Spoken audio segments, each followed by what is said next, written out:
quitte jamais celui de citoyen. De la même manière que la démocratie est faite par le peuple et pour le peuple, tout ça bien sûr en théorie, on assiste à l'évolution d'une pratique de l'architecture par les citoyens et pour les citoyens, même si l'architecture reste un domaine qui échappe dans ses fondements aux citoyens qui ne sont pas architectes.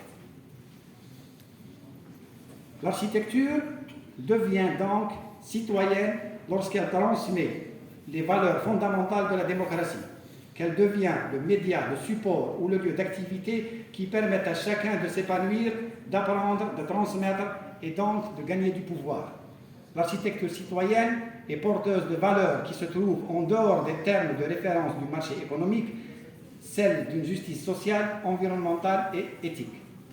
La tâche n'est pas facile si on sait que, selon une étude menée par Powerhouse Company et présentée au cours de l'exposition Shift en 2012, seuls 5% de la production mondiale de l'environnement bâti est faite par les architectes. Il en va de soi qu'il est impossible pour les architectes d'exercer une influence réelle sur le monde de la construction qui dépend bien de facteurs extérieurs.